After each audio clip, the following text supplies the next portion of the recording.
আসসালামু আলাইকুম। আরব ইতিহাসে আপনাদের সবাইকে স্বাগতম জানাচ্ছি।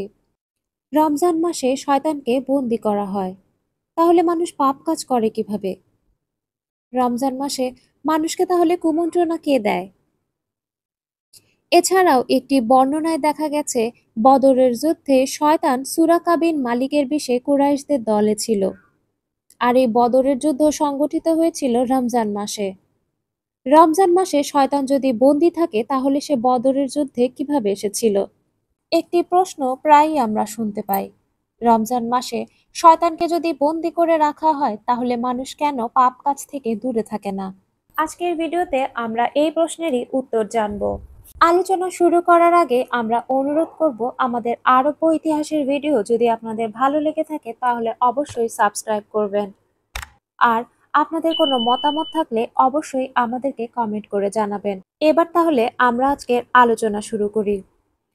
নবী রাসূল সাল্লাল্লাহু আলাইহি ওয়াসাল্লাম বলেছেন, আবু হুরায়রা রাদিয়াল্লাহু তাআলা আনহু হতে বর্ণিত রয়েছে, নবী সাল্লাল্লাহু আলাইহি ওয়াসাল্লাম ফরজ ব্যতীত রমজানের তারাবির সালাত আদায় করার জন্য উৎসাহিত করতেন। তিনি বলতেন যে যখন রমজান আগমন করে তখন জান্নাতের দরজাসমূহ খুলে দেওয়া হয় আর জাহান্নামের দরজাগুলো বন্ধ করে দেওয়া হয় আর শয়তানদেরকে শৃঙ্খলাবদ্ধ করে রাখা হয়। এটি একটি বিশুদ্ধ হাদিস। এই হাদিস থেকে সাধারণভাবে আমরা বুঝতে পারি যে রমজান মাসে শয়তান শৃঙ্খলাবন্দী থাকে। তবে নবী রাসূল সাল্লাল্লাহু আলাইহি ওয়াসাল্লামের এই বর্ণনা থেকে আরো কিছু ব্যাখ্যা পাওয়া যায়। আবু হুরায়রা রাদিয়াল্লাহু তাআলা আনহু হতে বর্ণিত, তিনি বলেন, রাসূলুল্লাহ সাল্লাল্লাহু আলাইহি ওয়াসাল্লাম বলেছেন, তোমাদের জন্য রমজানের বরকতময় মাস এসেছে। এই মাসে সাওম রাখা আল্লাহ তাআলা তোমাদের জন্য ফরজ করে দিয়েছেন। এই মাসে আসমানের দরজাগুলো খুলে দেওয়া হয় এবং বন্ধ করে দেওয়া হয় জাহান্নামের সব দরজা। এই মাসে বিদ্রোহী শয়তানগুলোকে কয়েদ করা হয়। আবু হুরায়রা রাদিয়াল্লাহু তাআলা আনহু হতে বর্ণিত আরও একটি হাদিসে রয়েছে, তিনি বলেন, রাসূলুল্লাহ সাল্লাল্লাহু আলাইহি ওয়াসাল্লাম বলেছেন, রমজান মাসের প্রথম রাতেই শয়তান ও দুষ্টু জিনদেরকে শৃঙ্খলাবদ্ধ করে ফেলা হয়। আমরা দেখলাম এই বিবরণে সাধারণভাবে শুধু শয়তানের কথাই উল্লেখ করা আছে, কিন্তু বিস্তারিত বর্ণনায় জিন শয়তানের ক্ষেত্রে বিদ্রোহী, ব্যতিক্রমধর্মী, উদ্ধত এই ধরনের শব্দ ব্যবহার করা হয়েছে। হাদিসের বিস্তারিত বিবরণগুলো গবেষণা করলে জানা যায় রমজান মাসে এক বিশেষ শয়তানকে বন্দী করা হয়, আর যারা এই বিশেষ বিশেষণে বিশেষায়িত, যেমন বিদ্রোহী, ব্যতিক্রমধর্মী, দুষ্ট, উদ্ধত বা বিদ্রোহী। ইবন খুজাইমা রাদিয়াল্লাহু তাআলা আনহু তার সহিহ গ্রন্থে বলেছেন, এখানে শয়তানকে বন্দী করাকে সাধারণ একটি কথার দ্বারা প্রকাশ করা হয়েছে, তবে এর উদ্দেশ্য সুনির্দিষ্ট। শয়তানকে বন্দী করা হয় এই কথার দ্বারা তিনি বলতে চেয়েছেন, শুধু এখানে তাদের মধ্যে মারাদা অর্থাৎ বিদ্রোহী বা দুষ্টু জিনদেরকে বন্দী করা হয়, সব শয়তানকে না। কেননা শায়াতিন হলো শয়তানের বহুবচন, আর এর দ্বারা কিছু জিনকে নির্দিষ্টভাবে বোঝানো হয়। এছাড়া ইবন হিব্বান রাদিয়াল্লাহু তাআলা আনহু তার আল ইনসান গ্রন্থে বলেছেন, রমজান মাসে শুধু মারাদাহ শয়তানদেরকে বন্দী করা হয়, অন্যদেরকে বাদ দিয়ে। এই প্রসঙ্গে ইমাম কুরতুবী রাদিয়াল্লাহু তাআলা আনহু বলেছেন, শয়তানকে শুধুমাত্র সেই সব সাওম পালনকারী অর্থাৎ রোজাদারদের জন্য শৃঙ্খলাবদ্ধ করা হয় যারা সাওমের শর্তগুলোকে হেফাজত করে। ইমাম ইবন তাইমিয়া রাদিয়াল্লাহু তাআলা আনহু বলেছেন, বন্দীকৃত শয়তানরাও ক্ষতি করতে পারে, কিন্তু তা রমজান মাসের বাইরের মাসগুলোর তুলনায় দুর্বলভাবে এবং স্বল্প আকারে, এবং তা হয় তখনই যখন রোজাদার ব্যক্তির মধ্যে পরিপূর্ণতা থাকে না, অর্থাৎ ঘাটতি থাকে। যেই ব্যক্তি পরিপূর্ণভাবে অর্থাৎ উত্তমভাবে রোজার সমস্ত শর্ত মেনে চলে, সিয়াম পালন করে, তার থেকে শয়তানকে দূরে রাখা হয়। আর যাদের সিয়ামে ঘাটতি রয়েছে অর্থাৎ উত্তমভাবে হয়নি, যে কিনা সিয়ামের শর্তগুলো হেফাজত করেনি, তাদের ক্ষেত্রে ওইভাবে শয়তানকে দূরে রাখা হবে না। আর এখানে সবচেয়ে বড় যে কারণটি রয়েছে তা হলো মানুষের পাপের কারণ শুধুমাত্র শয়তান নয়, মানুষের নফস তাকে খারাপ কাজে উৎসাহিত করে। মানুষ যে সমস্ত খারাপ কাজ শয়তানের প্ররোচনাতেই করে তা ঠিক নয়। মানুষের স্বাধীন বিবেক বুদ্ধি রয়েছে, চিন্তা চেতনা রয়েছে। মানুষ নিজের খারাপ কাজ করে নফসের বশবর্তী হয়ে। নিজ প্রবৃত্তি ও নিপুণ তাড়নাতেও মানুষ খারাপ কাজ করে, পাপে লিপ্ত হয়। পবিত্র কোরআনে বলা হয়েছে, তবে কি তুমি তাকে লক্ষ্য করেছো যে তার প্রবৃত্তিকে আপন ইলাহ বানিয়েছে? আর আমি আমার নাফসকে পবিত্র মনে করি না। নিশ্চয়ই নাফস মন্দ কাজের নির্দেশ দিয়ে থাকে। আমার রব যাকে দয়া করেন সে ছাড়া। নিশ্চয়ই আমার রব ক্ষমাশীল পরম দয়ালু।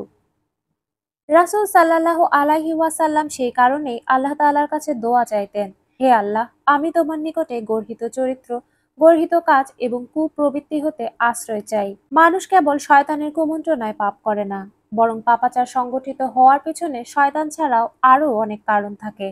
মানুষ তার নিজের রিপুর কামনা বাসনা এবং কুপ্রবৃত্তির তাড়নায় পাপ করে। এছাড়াও অন্য নেতিবাচক মানুষের খপ্পরে পড়ে এবং নিজের বদ অভ্যাসের বশবর্তী হয়েও মানুষ খারাপ কাজ করে, পাপে লিপ্ত হয়। আমরা জানি একটা সময় পর্যন্ত ইবলিস শয়তান আল্লাহ তাআলার কাছে ছিল। সে আল্লাহ তাআলার ইবাদত করত এবং আল্লাহ তাআলার আদেশ মেনে চলত। কিন্তু যখন আদম আলাইহি ওয়াসাল্লামকে সৃষ্টি করা হয়েছিল এবং তার বশ্যতা স্বীকার করতে ইবলিসকে আদেশ করা হয়েছিল, তখন ইবলিস নিজের অহংকার এবং কুপ্রবৃত্তির কারণে আল্লাহ তাআলার অবাধ্যতা করেছিল। আর এরপরেই তাকে বহিষ্কার করা হয়। আর তাই রমজান মাসে রোজাদারদেরকে কুপ্রবৃত্তি, বদ অভ্যাস এবং খারাপ আচরণকে নিয়ন্ত্রণ করার কথা বলা হয়েছে। রোজার মাস মানে শুধুই না খেয়ে থাকা নয়, খাদ্য এবং পানাহার থেকে বিরত থাকার পাশাপাশি রোজার মাসে মানুষকে সংযম পালন করতে বলা হয়েছে। এই আলোচনা থেকে আমরা জানতে পারলাম যে রমজান মাসে সব শয়তান বন্দী থাকে না, শুধুমাত্র মারাদাহ বা মারিদ শয়তান বন্দী থাকে, আর অন্যান্য শয়তানরা মুক্ত থাকে। আর বন্দী শয়তানরা অল্প আকারে ক্ষতি করার ক্ষমতা রাখে। যারা পূর্ণাঙ্গভাবে শর্ত পালন করে সিয়াম পালন করে তাদের থেকে শয়তানকে দূরে রাখা হয়। বন্দী শয়তানরা অল্প আকারে ক্ষতি সাধন করতে সক্ষম।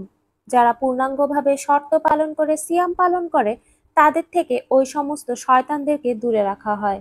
আর যারা রোজা নিয়ে গাফেলতি করে, অর্থাৎ সাওম পালন করা অবস্থায়ও সাওমের সব ধরনের শর্ত মেনে চলে না, তাদের উপরে খারাপ শয়তানদের প্রভাব রয়ে যায়। আর মানুষের সব পাপ কাজের জন্যই শুধু শয়তানকেই দায়ী করা ঠিক নয়। মানুষ অবশ্যই স্বাধীনভাবে চিন্তা করার ক্ষমতা রাখে। মানুষের নাফস বা প্রবৃত্তির তাড়নাও তাকে পাপ কাজের দিকে টেনে নিয়ে যায়। পবিত্র কোরআনে উল্লেখ রয়েছে, আর স্মরণ করো যখন শয়তান তাদের জন্য তাদের কার্যাবলীকে শোভন করেছিল এবং বলেছিল, আজ মানুষের মধ্যে কেউই তোমাদের উপর বিজয় অর্জনকারী নেই, আর নিশ্চয়ই আমি তোমাদের পাশে অবস্থানকারী। অতঃপর দুই দল যখন পরস্পর দৃশ্যমান হলো তখন সে পেছনে সরে পড়ল এবং বলল, নিশ্চয়ই আমি তোমাদের থেকে সম্পর্ক মুক্ত। নিশ্চয়ই আমি এমন কিছু দেখছি যা তোমরা দেখতে পাও না। নিশ্চয়ই আমি আল্লাহকে ভয় করি, আর আল্লাহ তো শাস্তিদানে কঠোর। এই আয়াতের ব্যাখ্যায় বিভিন্ন তাফসীর গ্রন্থে বদর যুদ্ধের ঘটনাবলী আলোচিত হয়েছে। যখন মক্কার মুশরিক মুসলিম দল বদর প্রাঙ্গণে যুদ্ধে লিপ্ত হলো তখন শয়তান পিছন ফিরে পালিয়ে গেল। বদর যুদ্ধে যেহেতু মক্কার মুশরিকদের সহায়তায় একটি শয়তানি বাহিনীও এসে উপস্থিত হয়েছিল, কাজেই আল্লাহ তাআলা তাদের মোকাবেলায় জিবরিল ও মিকাইল আলাইহি ওয়াসাল্লামের নেতৃত্বে ফেরেশতাদের বাহিনী পাঠিয়ে দিলেন। ইমাম ইবন জরির আব্দুল্লাহ ইবনে আব্বাস রাদিয়াল্লাহু তাআলা আনহু এর উদ্ধৃতি দিয়ে লিখেছেন যে শয়তান যখন সুরাকা ইবন মালিকের রূপে স্বীয় বাহিনীর নেতৃত্ব দিচ্ছিল তখন সে জিব্রাইল আমিন ও তার সাথে ফেরেশতা বাহিনীদের দেখে আতঙ্কিত হয়ে যায়। এই সময় তার হাত এক কুরাইশি যুবক হারিস ইবন হিশামের হাতে ধরা ছিল। সঙ্গে সঙ্গে সে হাত ছাড়িয়ে নিয়ে পালাতে চাইল। তখন হারিস তিরস্কার করে বলে, এ কি করছো? তখন সে বুকের উপর এক প্রবল ঘা মেরে হারিসকে ফেলে দিল এবং নিজের বাহিনী নিয়ে পালিয়ে গেল। হারিস তখন শয়তানকে সোরাকাহ মনে করে বলল, হে আরব সর্দার সোরাকাহ, তুমি তো বলেছিলে আমি তোমাদের সমর্থনে রয়েছি, অথচ ঠিক যুদ্ধের ময়দানে তুমি এমন আচরণ করছো। তখন সুরাকের বেশধারী শয়তান উত্তর দিল, আমি কৃত চুক্তি থেকে মুক্ত হয়ে যাচ্ছি, কারণ আমি এমন জিনিস দেখছি যা তোমাদের চোখ দেখতে পায় না। অর্থাৎ শয়তান নিজে চোখে ফেরেশতা বাহিনীকে দেখতে পেয়েছিল, যা অন্য মানুষদের পক্ষে দেখা সম্ভব ছিল না।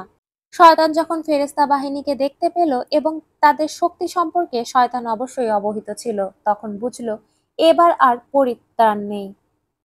আর তখনই শয়তান বদর যুদ্ধের প্রাঙ্গণ থেকে পালিয়ে যায়। আর এই ঘটনার ব্যাখ্যায় বলা হয়েছে, বদর যুদ্ধের ঘটনায় দেখা যায় শয়তান ছিল মুশরিকদের মাঝে। মুশরিকদের দলে শয়তান ছদ্মবেশধারী ছিল। মুসলমানদের মাঝে অবশ্যই শয়তান ছিল না। অর্থাৎ একজন ঈমানদার মুসলিম যারা যথাযথভাবে সিয়াম পালন করে তাদের কাছ থেকে অবশ্যই শয়তান দূরে থাকে।